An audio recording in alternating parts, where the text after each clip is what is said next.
древней истории человечества не только существовали высокоразвитые цивилизации, но и происходили войны. Предания рассказывают о войнах с применением высокотехнологичного оружия. Считается, что технологически развитые расы должны быть развиты и интеллектуально, и этически. На этом уровне любые противоречия, казалось бы, можно решить путем обычного общения, в крайнем случае дипломатии. Каким тогда образом развитые цивилизации не только начинают воевать, но и уничтожают друг друга? У нас есть пример Первой мировой войны. Вполне образованные, нормально общающиеся друг с другом европейцы начали передел мира. Люди, читавшие одни и те же книжки, получившие примерно одинаковое образование и посещавшие страны друг друга, начали войну с применением химического оружия. Европа оказалась разрушенной, в России и Германии были совершены революции. Произошел такой откат в культуре, что появилось два совершенно людоедских государства, которые поначалу договорились, но потом вцепились друг в друга, напоминая собак бойцовских пород. Во всех этих событиях нет никакой логики. Почему человечество в 20 веке попыталось вернуться в рабовладельческий строй? После того, как в ряде войн люди добились отмены рабства, государства начали договариваться и заключать союзы, но вдруг цивилизованность исчезла, обнажая варварскую природу людей, которые, вооружившись безумными идеями, полезли друг на друга. Идея мирового господства безумна. Люди, которые едва могли управиться со своими не такими громадными странами, решили, что смогут управлять всем миром.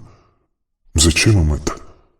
Отгадка, как ни странно, заключена в стаях птиц, летящих каждый год на юг, в угрях, плывущих на нерест в Саргассовом море, и других животных, которые подчиняются в своем поведении некой внешней программе, берущей под управление их индивидуальное сознание.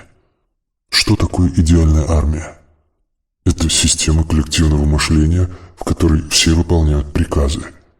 Иерархическая пирамида, в которой каждый участник выполняет приказы тех, кто находится по отношению к нему на более высоком уровне. Кроме того, каждый, включая самого высшего иерарха, скован в своем поведении определенными писанными и неписанными правилами. Мы имеем дело с коллективным разумом, управляющим телом, состоящим из клеток. Идеальный солдат полностью отдает себя во власть системы. Он делегирует процесс мышления коллективному разуму. Люди, стремящиеся отстоять автономность своего сознания, противостоят этому механизму, должны быть непременно подавлены. Любая система пытается подавить сознание всех входящих в нее людей. Человек имеет право быть винтиком в системе. Существуют более и менее либеральные системы. Монархию и демократию можно определить как системы с разной степенью свободы элементов. В этих системах действуют разные программы, регламентирующие их поведение. Таких людей, как Маркс, Ленин, Ламброза, можно назвать авторами этих программ. Программы, управляющие поведением социума, можно написать только группой. Такие авторы программ, как Маркс, пишут первоначальный проект, который далее обрабатывается коллективным сознанием. Другими словами, системы или коллективные сознания не контролируются отдельными людьми. Даже если рассмотреть монархию, управляемую абсолютным монархом, выяснится, что он ограничен рядом правил и не свободен в принятии решений. Также и полководец, управляющий армией. Отдельный человек, находящийся внутри системы, какой бы разумный и осознанный он ни был, не может ей противостоять. Если же человек включен в одну систему, например, религиозную секту, секту учения или программа, и в другую, например, армию, то каждая система тянет этого человека на себя. В итоге он либо становится солдатом, либо остается сектантом, причем испытывает давление от обеих систем. Причиной массовых репрессий, возникающих в социуме, является смена программы. При изменении программы часть людей не успевает перестроиться и остается под влиянием старой программы. Такие люди попадают как бы между шестерней двух социальных механизмов. Например, гражданский человек, призванный в армию, или свободный человек, попавший в тюрьму. Коллективная бессознательная система связана с работой правого полушария. Осознанное же поведение формируется левым полушарием. Поведение в либеральном социуме при наличии возможности выбора требует активного левого полушария. Я – личность, способная делать выбор. В жестком иерархическом тоталитарном социуме требуется активность правого полушария. Мы, не я. Коллективное, бессознательное. В обычном социуме человек, не способный к индивидуальному поведению, слабое «я», которое не может делать выбор, выполняет роль дурачка, нуждающегося в опеке. Тот же самый человек, попавший в жесткий тоталитарный социум, например, в армию или в тюрьму, является идеальным исполнителем, выполняющим приказы системы. Поэтому необходима реабилитация, перестройка людей, освободившихся из заключения или вернувшихся после военной службы к гражданской жизни. Им нужно изменить баланс между левым и правым полушариями, в значительной степени увеличив составляющую личности «я» – левое полушарие. Существующие в наше время тренинги по принципу ролевых игр могут в этом помочь. Человек сыграет роль начальника, руководителя, принимающего решения, или будет вынужден включиться в роль Робинзона, попавшего на необитаемый остров. Интересно с точки зрения формирования личности профессия водителя. На дороге действуют жесткие правила, то есть, сев за руль автомобиля, человек попадает в систему.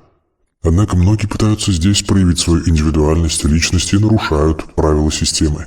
Это вынуждает законопослушных, правополушарных водителей включить левое полушарие и принять какое-то решение, что сопровождается обычно потоком ругани в адрес нарушителей.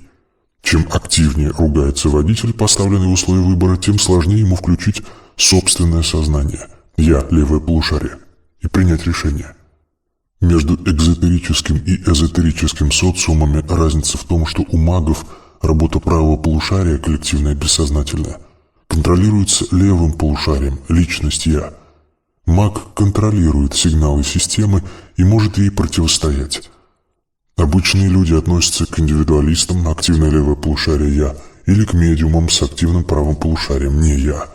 У магов оба полушария, и левое, и правое, активны. При этом левое полушарие доминирует и контролирует влияние системы. В магическом мире тоже действует иерархия, еще более жесткая, чем в мире обычных людей. Сознание мага формирует картину мира в радиусе его личной силы. Чем маг сильнее, 4 уровня магов, тем больше радиус воздействия. Получается, каждый маг уже находится в сфере, сформированной чьей-то волей. То есть реальность, в которой он находится и формирует свой мир, уже создана кем-то более сильным. Более всего это похоже на принцип феодальной иерархической лестницы. Король владеет королевством, разделенным на несколько герцогств.